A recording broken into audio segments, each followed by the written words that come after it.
Chelsea Football Club, a team with billionaire backing, world-class talent, and a squad worth over £1 billion, but yet they are finding it hard against teams like Leeds and Sunderland that just came from relegation. Now, analysts are going to tell you it's Maresca's bad substitution. Pundits are going to tell you it's the discipline of the players, and of course fans will tell you they have poor defenders, but none of them, I repeat, none of them are telling you the real problem that is holding Chelsea back. Now on this video, we are going to be digging into the real issues that is holding Chelsea back. Now you're going to have to wait and listen to it, because once you hear what I'm about to tell you, you are not going to look at Chelsea the same way again. Now you can't talk about the problem without going back to the past, and when I mean the past, I want to talk about Chelsea. Where did Chelsea finish last season? Because obviously everybody started the season from 0-0, and the 0-0, now where you end last season, now you tell they begin this season. And of course Chelsea became the world champions last season. Now wait till we still they call them till now. So we have seen the poor performance or poor result against Leeds. That's why we're doing this video. Even before now, we have always seen it that Chelsea not get the capacity, but then Chelsea fans not they understand the deficit maybe in a banter. So on this video, we really want to dig into and try and diagnose where the Chelsea problem they come from. And like I said, we have to go back to where it started. At the end of last season, Liverpool were crowned champions with 84 points. They won the league, and everybody, me and you, watched majority of that league, and it seemed it was going to be Arsenal and Manchester City.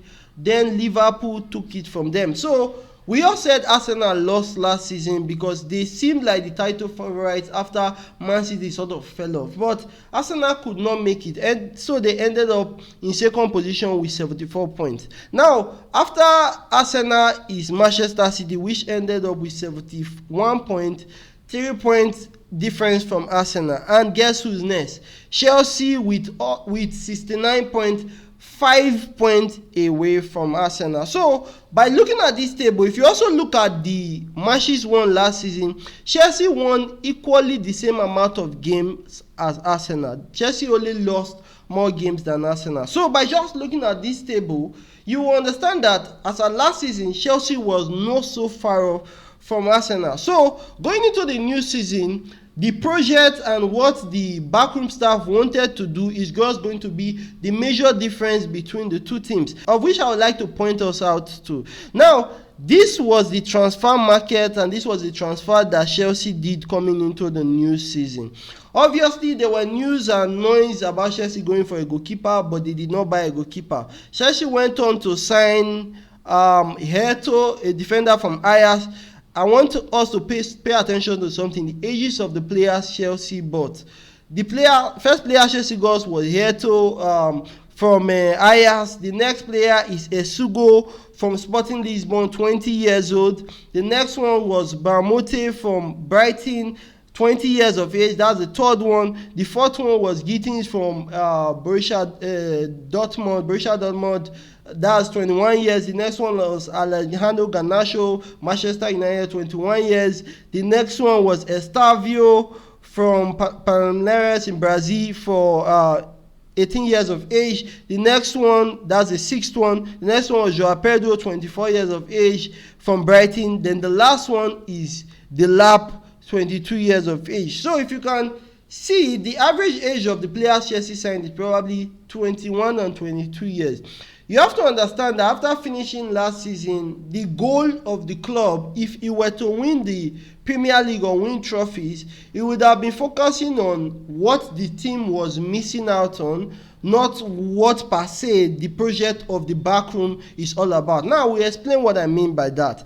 Now, Chelsea obviously won the Club World Cup. They finished fourth last season, and going into this new season, we also, I'll just show you in a minute what Arsenal did with their own transfer window to clearly explain what I'm trying to say. Now, Chelsea bought these players, these 20, 21 years of age players, and we know they have already bought a lot of young players in their squad already. We know they have been signing. They have spent over 1 billion since Boli took over. And they signed these players that are still young. Lilap was going on and off in Ipswich. They had no clear out and out striker. Of course, they had Jackson, but we saw what happened. Now, Jackson wasn't producing. Of course, another money wrongly spent by Chelsea. They did not want to go and get the clinical finisher. And let me explain with talking about the Arsenal transfer window. So Arsenal finished second last season. And guess what Arsenal did? They signed Kepa, second goalkeeper, not first. Kepa is a talented goalkeeper. He has been Chelsea's number 1 before. Arsenal signed him as their number 2 goalkeeper. That's the first one. 31 years of age. The next one is Hikapi, 23 years of age, first team player in Bayer Leverkusen. The next one is Mosquera, 21 years of age, also a centre back from Valencia, Thierry now. The next one is Zubimendi from Real Sociedad, defensive midfielder, 26 years of age. The next one is also a defensive midfielder, 2 defensive midfielder. Christian Nogard, 31 years of age. The next one is Eberechi Eze from Crystal Palace, 27 years of age, attacking midfielder, 27 years of age. This one, I just mentioned 3 players, 26, 31, 27. That is a team that wants to compete immediately. Now, the next one on the list is Noni Madueke, 23 years of age, from Arsenal, right winger. Then the next one is Gyökeres, 27 years of age, from Sporting Lisbon. Now, Arsenal and Chelsea signed 8 players. But if you see the average age of the Arsenal players, it's more maybe like 25, 26. While the one for Chelsea is like 21, 22. The difference in the project and the difference in what both clubs wanted to do was clearly defined in the transfer window. Arsenal went for more players that have proven themselves. Gyökeres, Madueke, to some extent, Eberechi Eze, Nogard, Zubimendi, just those 3 already, a bit 4 of them, already proven and already holding their shirts in their respective teams. They signed them, come into the Arsenal team were already filled with starters, and guess what? Now Arsenal have the best squad depth in the whole league, in the whole world. And Chelsea fans are calling Chelsea title contenders. So I had to spell it out that from the beginning of the season, Chelsea has already determined where the direction they want to go, spending over £1 billion, and you are still not title contenders. It clearly defined what Bowley and the Americans that took over Chelsea they are about. They are about the money, and they are about getting young players, staying competitive, going to the Champions League, maybe sometimes winning a trophy. Because beginning of the window, we all talked about Chelsea moving to a player like Osimhen. It never happened. Guess what? Arsenal moved to a player like Gyökeres. See the difference? Arsenal knew it was time to step up and win the league. Chelsea, they took their feet off the pedal because you know why? It was never their plan in the first place to go for the trophy. Their plan was to maintain the squad as a particular level, the level to qualify for the Champions League, the level to maybe compete in the Premier League, but not to win it too. That was where I think Chelsea fans missed it. They are talking about the quality of their defenders now, but Chelsea could have bought more quality defenders in the summer. They did not. They clearly chose not to. They chose to bring back Chalobah. They choose to buy Heto when they don't even have a starting pairing that is good enough. Now look at the other end of London, Arsenal. They already have Gabriel and Saliba, but guess what they did? They brought in Hikapi and Mosquera. This is a team that understands that they want to be competing in Champions League and trying to also win the English Premier League. But it was different from Chelsea, and it was not a mistake.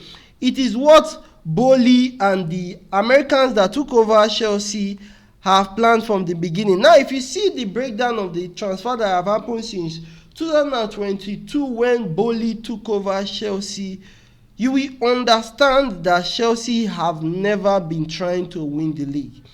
Just look at it. You will understand that Chelsea was just trying to create a comfortable squad enough to compete. Now let's think about it for a second. With the amount of money, over £1 billion that Chelsea has spent, what had they actually got? Did they get, is it the World Championship that they got? Is it Champions League? Is it stability? Or is it just chaos that they have created among the squad with the buying of numerous players? Because Chelsea have signed over 41 players since Bowley took over. Yes, 41. So what is the objective? What is the goal? I want you to let me know in the comment section, what do you think is the goal? Because yes, they have won the World Club Championship and so, but for me, I think that is just their best days behind them. I think the winning the Club World Cup and winning PSG, it sort of distracted Chelsea fans from the real chaos, from really focusing on the goal, because the goal is creating a team that is going to be sustainable for years, a team that is going to be able to be competitive for years. But after spending over $1 billion, can you say that is the team Boli has created? Can you say this is a squad that is capable of qualifying for the Champions League and competing season after season? Now, I want you to let me know in the comment section. For me, it was clear from the beginning of the season that Chelsea were not going to compete. That Chelsea fans, they win matches. Of course, they will win matches. Of course, the team, they have the players. But do they have the players to consistently do it? They do not. And I think Chelsea fans need to calm down and understand that the route and the destination Chelsea is going now is not a destination where you should be thinking about trophy. That is not it. They are just looking to qualify for Champions League. The club have been turned into a financial cash cow. Now, transactional club Chelsea don't be. Chelsea don't revert to that time where Arsenal they find money to build stadium.